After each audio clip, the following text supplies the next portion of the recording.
Yeah. Welcome to Beyond That, a metaphysical broadcast for the soul. I'm Jennifer. This is Mary. Hi. We have got a lovely discussion to talk about the Great Mother Movement. Yes. This group of people came from Asheville following the footsteps of the monks that came, a month ago? They came through the area. The Great Mother Earth. So a friend of mine texted me, because I don't do news or media or anything, and she said that they would be walking right past my salon. And it's a group of people who were just walking from Asheville to DC along the Appalachian spine, just spreading love, light, and harmony. That was their mission, the same as the monks. And it's a 500-mile walk to DC. Mind blowing. All power Mind to blowing. them. Yeah, total power to them. So when I found out they were going to be walking past my business, I immediately just felt compelled get on there and tell them that I will help. As a point of relaxation, I would offer food, drink, rest. I have yoga mats and foot baths and shampoos, whatever they needed to feel better. Yeah, sauna. Then of course they took me up on it. And your grounding mat. And the grounding pad, yeah. So they did appreciate that I offered that, and they came here. So Mary and I, got everything together. Veggie tray, fruit tray, cheese crackers, just nourishing. Yeah, made some wraps. And the one thing I noticed with the food and drink that we made is I made a green tea rose petals beverage and a hibiscus tea, and they love that. They drink it right up because that give them energy. Plus they had water all along. Yeah, they had something different. I think was refreshing. Yeah. But rose increases the frequency. So everything Mary and I did here, we did with intention to heal, uplift, energize, and give them more power. Because I don't know how far it is from Asheville to this point. But it's not that far, and they still had so long to go, so long to walk. I think their walk ends on the 15th of April. Yeah, so from March 22nd to April 14th or something, they're out there walking. So I was so glad that Spirit compelled me to do that, because the first 3 people who came through the door were exhausted. They were tired. They had knee injuries. Their feet were swollen and red. And tended the night before in the wind that we had. And they were camping the night before in hellacious winds the night before. So they weren't staying at hotels and they weren't fluffing it. They were camping it. They were roughing it the whole time. So when these 3 came in, I went into Jen mode. Mary had to take care of all the people because I went to work. I did all kinds of stuff. It was totally healing energy that they needed, restoration, rejuvenation, and then the rest started coming in, and I was busy doing foot baths and hands-on healing and all kinds of my work, hair washing, and but Mary, there must have been 30, 35 people. Easy. Yeah. I should have done a head count, but I didn't.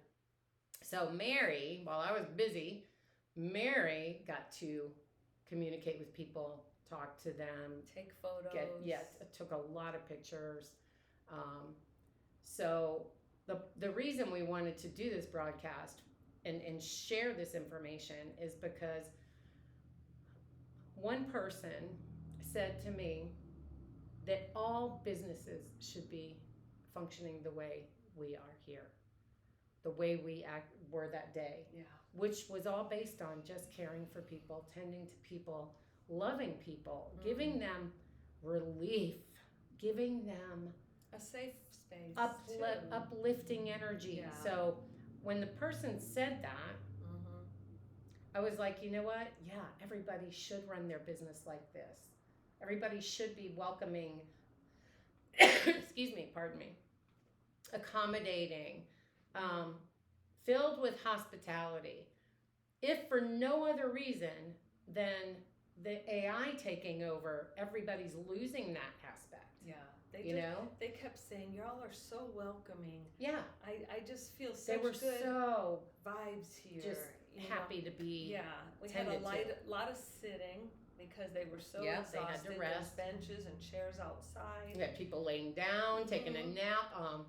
But that was when she said that, I was like, that is something that I would like to put out into the world, is if you have a business, gear it towards that. Gear it towards actually caring for people, because now AIs come in. I mean, you go check into a hotel, or you go to a kiosk. You don't. That's not hospitality. Yeah. That's not tending or caring for people. So she gave me the idea, and I said, maybe that should be my mission, is to, let people know that is definitely needed. So, in respect to that, I was extremely busy doing my thing, and Mary was in the thick of it all, talking to people. And so lovely ladies. I want you to tell what you experienced with them, because mine was all healing. I was kind of in a vortex, so I wasn't really I was communicating on a spiritual level, but you got to intervene with everybody, talk to them, get their pictures. So I'm going to give the floor to you and let you explain. Well, prior to them coming, we made a mural that we hung out in front of the studio. And it was 5 of us ladies that worked on that. Now, mind you, these are artists coming from Asheville, North Carolina. Asheville artists. Yes. And so, we're like, okay, please, sign or give some type of John Hancock onto our mural. We are amateurs. No, we're all artists, someone said. And so they did. They were so proud to be signing that. And then and it looked like kindergarten people did it. Yeah, but it was out of beautiful love. And they really, made us feel good that we did that for them. Yeah. And so prior to them leaving, we took it down. Jen folded it up, put it in a bag, and they took it with them. As a memoir. So, as a memoir, but it really touched them that we just did something as simple as that. And we spent like 4 hours coloring a sheet and drawing and painting on it. And painted and that was time for us. Yeah. We were just in silence doing that. Just togetherness and silence, and it really was beautiful. Right. And the women, just with whom I've spoke with, they were saying what a unusual but like magical bond that they are all experiencing by doing this walk. I heard a lot of that too. And there were of all ages, different walks of life, I'm sure. Oh, and that's the other thing. These are older people who are doing this for humanity. They are not athletes. No. They are not trained for this. They were men and women. There was no division. And that's what I told my brother. I said, these people are walking from Asheville to DC. Yeah. I can't even walk down the road. Well, we said, should we join them and kind of walk to Boone? And I said, walk to Boone. Yeah. We were so excited and we wanted to join. So they deserve kudos. They really for this. do. They really do. And just not having your bed or just things camping, like that. No bath. No. And that's why I think the hair washing was yeah, they love the hair washing. So Jen did quite a few of that, but and a bathroom. Because I'm sure they don't hit bathrooms that often, and they're walking into the woods. Maybe, I don't know, but they were even grateful for that, but so appreciative. Very. So appreciative. So, and then they had a dog walking too, and the dog's name was Cedar. So that was pretty cool. But it's called the Women's March for Mother Earth, but there were men that they welcomed as well because they wanted a balance. Yeah, it was a balance between masculine and feminine. Yeah. But, and like Jen said, they were inspired by the monks. And so Women for Mother Earth is how they were representing their movement. Mm-hmm. But to be a part of it was just everything for us. It was amazing. Mm-hmm. Mm-hmm. And they kept thanking us, and I was like, we are in awe of you ladies, and to just have the opportunity to meet you all and, you know, do what we can for you so you can continue on and just spread love. Well, what I found interesting too is, and I told this to them, this was a whole group of people who were all healers, artists, and shamans. They were nature based. They were, and you know that fits right up my alley. I love the hippie scene. But well, they weren't hippies. No. They weren't politics. No, they weren't. No, they had none well, of that's that what they said in their worldly stuff about them. In their video, they said this isn't about politics. This isn't about religion. This isn't about, you know. So it's just human spreading nature. light and love. Yeah. But I thought I was so in my element feeling it because they were all healers and shamans, and they weren't all the same mindset. They weren't all the same energy. They were all different, but they were all different in a beautiful way. There was no I don't even know what word I'm looking for. There was harmony. That's how. Yeah, there was no complete harmony, edge, no and division. I think they are all just supportive of one another. You know, and what's cool is you can leave out of the walk, like the one woman from California. She that day was her last day, but she had been since the beginning, and then they go to different areas and others join in the walk, so it adds new spice, new dimension. So you know but there are ones that start from the beginning and they know they're going to go straight to DC. So and they came in here with blisters on their toes. And you know, just in this short walk. So I think the one thing I want to tell everybody is if you're judging them, if you're putting labels and names on them, do not do that, because they are actually taxing their physical body and dealing with these injuries and ailments. Yeah. Just to show humanity, love and light can be attained. Just to show that we can spread love. So they are literally wearing down their bodies for this mission. Yeah. And give compassion. Do not judge, because if you're not the one walking in the shoes, oh no, you don't need to be saying a word. When you're walking up here, it's not easy. level. No, it's not level. It's all mountains. One woman had said 10 miles, and it was predominantly uphill. And she said we all just felt the muscles in our legs, and then when you're sleeping in tents, how good of a night's sleep do you not get? With wind like that? No, and you know, so but yeah, don't judge. No, unless you're there in it. And I was so glad that Mary and I could be in it, because we got to see this whole other, because of course, you know, they did mention, well, no, they didn't. Another friend of ours mentioned that she looked at some of the comments, and of course they were negative and judging. Yeah, there's negative comments on their website. She closed it down, so she's like, I don't even want to do that. But you know, in that respect, if you feel like you're going to judge a situation, do it after you're involved.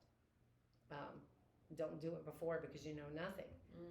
Get your butt in that scene, figure out what's going on yourself, then you can go comment. That's not the way of the world, but that's the right way to do it if you are going to, you know, make a comment. Because these women have put their bodies, minds, and spirits on the line just to continue what the monks were showing. That we are together, we are one, we are brothers and sisters, no matter how you cut it. And it's wonderful to see that along their path, people have just come out and did things like Jen and I have done for them. But the cities are joining in and, you know, celebrating this movement. So they put on great concerts. The city of Boone had they had an event, and there were like 5 different sectors of this event And that Charlottesville's was in doing a their big honor. event. Yeah. Yeah. So there are a lot of people who want Yeah, this and they who let need them this. know, hey, we're Mhm. coming into your town, and they went to Todd and West Mhm. Jefferson, and they got a welcome Yeah, along people would the way. It's walk just from been, their house down to the Mhm. street to thank them. I thought it was so It's wonderful. really And been, actually, I was shampooing somebody's hair, and we had the door open, and a car drove by, and a guy yelled out the window, "Thank you!" yeah. And I was like, I thought that was so great. I mean, who doesn't want to spread peace and love? And I mean, Well, a lot of people. However, I think there's more of us who do want to spread love, light, and harmony. right, but that you And don't we're- have the opportunity, Right. or you don't see it being Right. done, and that's what it's like, what Yeah. what else would you want more, than to just. So we started singing "This Little Light of Yeah, Mine, yeah, we were all I'm singing. gonna let it shine." Yeah. And that's the point of every experience we have is every experience we are being called to shine the light. Yeah. And I put this in the book I'm writing this morning. And it was, when you walk into a room and the light is already turned on, you can't turn it on more. The only time you turn the light on is in a dark room. When you walk into a dark room, first thing you do is go turn the light on. And I think that's a consciousness that we have to understand. Yes, it was enjoyable to be around like minds, light, love, and harmony. But that doesn't need light more. Darkness does. Yeah. So if you're faced with darkness, that's when you shine that's where you shine the light. It's lovely to be around the light and love and harmony. But that's already set and staged. That doesn't need it anymore. Well, the darkness does. And what I had said to these women was, a year ago, we were all struggling after the hurricane. Mm-hmm. This place was not good. Mm-mm. And with them coming through a year later, it just gave you that feeling. And these people around here who have lost so much, it was like they're sharing with us their light, their peace, because when we were going through what we were going through up here, it was a lonely feeling. It really was. The devastation. So this was. And they said they could feel that walking. And that's they why saw it. Well, I said and what were you, a year and a half later? You taking this path just meant so much to the people in the mountains here. So with every that footstep. was emotional, and several ladies filled up and they did cried, and because to them it was worth it. It was worth it because of the appreciation they've been shown. So. And they started in Asheville, which was the worst hit. So yeah, they were down low, so the water. And then they're walking miles and miles and miles, and they're still seeing Hurricane Helene results for miles and miles and miles, and they knew how many people. And we had the high winds that really tore up so much. Aside so from just the by water. them walking that path, I could see like little footprints of light being left behind, which is feeding that dark energy that Earth had been holding on to since then, and the people within the vicinity. So. And too, which was brought up, so many lives were lost and never found. So when you walk through those areas, those souls, it was just a lot, and a lot of meaning behind it. Not even them knowing. So when I brought that up, and the conversation just took off from there, it was a lot of dark months here after that happened. So and they brought this area light by their mission. So and when I said that to them, they were like, oh, because so even they weren't aware of how much light and harmony they were bringing to an area. Like, I'm so glad you said that. Yeah. And I said, oh, because when they're walking and people are honking their horns, and and several not even knowing, oh, what are all these women walking for? Right. And then you stop in a place and you say, hey, do you know what that march is? That's spreading the word, unbeknownst to the person asking the question. But so I love being on their website on Facebook too.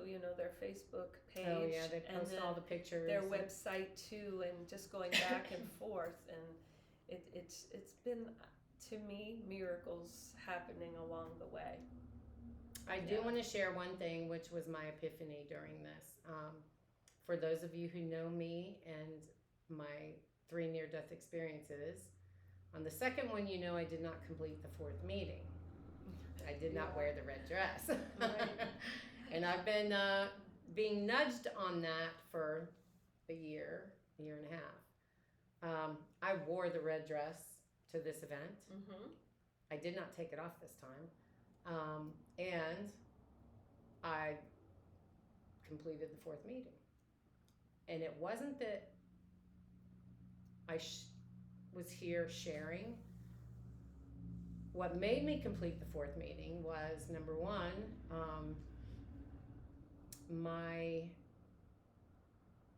I gave myself. No thought, no judgment, no nothing. I gave myself. You saw the first 3 that walked in, I was probably me for about 5 minutes, and then I went to bat. While I was doing hands-on energy work with the first woman, that whole second near-death experience started coming back to me. And I thought, oh my gosh, this is part of that 4th meeting. This is actually Spirit asking me, what's your passion? Because that was the question of the 4th meeting. Actually, it was, why did you give up your passion? But in this moment, I was asked, what is your passion? And I literally sat there and looked at this woman, and the one sitting next to me with her feet swollen, and this one with her knee busted up, and she's in tears because she's having this emotional transformation spiritually. And I said, this is my passion. To not be part of making people suffer, to be the relief. That's my passion. I do it with everybody, my animals, everything. I said, that's my passion, and I know this. I want to be available to be able to do this. The next thing that came, which was a surprise to me, which I say is what Spirit dropped into me, is I sat there and I understood. I did not want that person to see me in their life review causing them harm. I did not want that person to have their life review and see me not loving them or caring or tending to them. Mm-hmm. Mm-hmm. In my life review, I don't want to see that person suffering because of something I said or did. So it was interesting that while I'm washing the feet of this person, I'm thinking about the afterlife. I'm thinking, I do this and that passion comes out of me because I want it to be like the afterlife. I don't want to be anyone's life review that causes pain or upset. Mm-hmm. So that was the revelation and the completion of me completing the 4th meeting. Yay. Okay. Yay, it took a year and a half, but so that is what was so paramount to me. And in that's where I say, if you are not involved in life and with other people, you will never be able to enjoy those moments. You will never be able to know what your passion is. Because if you're not involved, how are you going to learn? How are you going to know? How are you going to see? How are you going to feel? You're not. And with the 3 people that initially came, and we were talking with them and hearing what they've been experiencing and whatnot, and then I reached for my phone and played the song by heart. Yeah. Because when you woke up that morning, the dog and the butterfly. Yeah, the dog and the butterfly. So all of us have tears in our eyes. Yeah. It was an emotional moment. It really was. I woke up that morning before the event, and I could not get the dog and the butterfly by heart out of my head. It just, one paragraph kept coming back and coming back. And she rolled back down to the ground laughing and did not know why. and that referenced Yeah. my near-death out-of-body experiences. I came back here Mm-hmm. laughing, not knowing why, and then the second one said, you did it again. Rolling and laughing, then you understood why. So she plays this on her phone, this song, and all of us just start bawling. And I didn't know what you were feeling. Well, and through all of that, yeah, but they were connected to that song too. And so so you had a bunch of 3-4 people in here just and then we choking up. had it in our minds, dog and butterfly. Yeah. It's just so it got the event started. It was very personal, very intimate. It did, because they were the ones that led the march, and came in, because they had several automobiles too that would go stop on the side of the road, let the walkers catch up, and so that's who came. And I think they just feel out where we're stopping, and then they get in touch with the other walkers. So what I want to leave, very meaningful. What I want to leave whoever listens with is, when these groups come to your town or they're walking through your town, go meet them. Don't reject, don't put yourself away, don't think you're not part of it, because all of us are part of everything. We're all family. Go be involved, even if it's just standing on a sideline watching and clapping, it doesn't matter. Be involved in these movements that are happening, because these are the things that are being the forerunners to the age of enlightenment that we are striving for. The monks started it, and groups like this will continue it, but trust me, you want to be involved in this, because it will change your life, it will change your mind, it will bring you so much awareness. And on their website they had said, we're running out of our hearts that we pass out. So we got construction paper, and we made quite a few hearts, and we put them in this one and they just bag. walk by people and pass out hearts to people. Hearts, and some have sayings on them, or this or that. So there's a million ways to get involved. Yeah, even just doing that, they were so appreciative. And oh my gosh, thank you. And then some of them took the hearts and were writing messages on their hearts, and then they will give them as they're led to people. But really, if you can just participate, simple as, thank you ladies, or however, if you yell from a sidewalk, it means a lot to them. Oh yeah. And just to be and empowers them, gives them of strength. course, and there's the acknowledgement to continue that others are wanting for that love and peace. And so it's Great Mother March.org. And I don't know what they are on Facebook, but if you go to their website, they have the Facebook link, and that seems to be where they're communicating. Yeah. But they also have on the website their whole walk, their plan, the days. They'll be in certain places. They have, you can access, if you want to, do what I did. You contact them and tell them, I want to offer this or help, in this area. But they still have till April 14th to go. So get on the website and do what you can to help. And like I said, get a group of people, go by the street that they're walking by, and cheer them on. Because if we can't cheer each other in love, light, and harmony, what's the use, Right. We know what the opposite is. Yeah. And we don't like it. So let's do something, the polar side of that. And I always say opposite day. If you're faced with darkness, go find the light. It'll beautiful. Be a day we'll always hold close to heart. It's beautiful. So don't miss out on it. Yeah. So I'm going to close this metaphysical broadcast with